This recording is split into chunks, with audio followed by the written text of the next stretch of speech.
Hi, I'm Debbie Seacrest. I'm going to show you how to use ChromeVox, which is Google Chrome's screen reader. I'm going to start just by searching Chrome screen reader, or you can go to the link down below. This is the first hit. So I'll click on this, click Add to Chrome, and it asks if it can read the information, and I'll say yes. It's going to take a moment. Screen reader has been added to And it starts right away. Screen reader has been added to alert. And to get it to stop talking, I'm just going to hit Control. That stops it whenever it's going. I'm going to start by going to the settings. Alert dialog. Alert. Manage exclusion.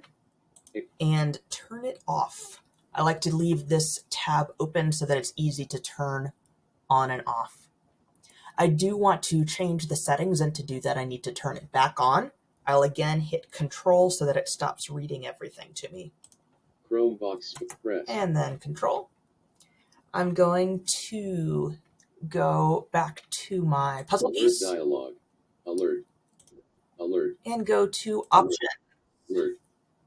Hitting Control again so that it stops talking to me. I like to take off the verbose descriptions. Enable verbose descriptions. And I like Microsoft Mark. Microsoft Mark. And now I will go back. I can get rid of the options. Screen reader. Hit that Control again. You can see I'm going to topic player. some math here. Again, I just keep hitting Control to stop it. And it's not great with math. That correctly completes the fraction of the pizza that remains. Question mark divided by 12. But it's not too bad. I can click on pretty much whatever I need to. Exited question main. Introduction to fractions and mixed numbers. And when I switch tabs, it's going to go Introductory algebra block 1. and start right off the bat. It's trying to read the entire title of this page to me, which is pretty long. So I hit that Control again.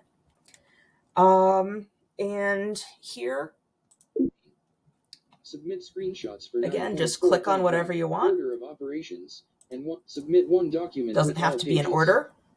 Screenshots. M091 is 020226. And then it started reading the title off to me again. When I'm done, screen reader, I just turn it off. Again, I leave this tab open so that I can go back and forth pretty easily. And I hope you find this helpful. Thank you.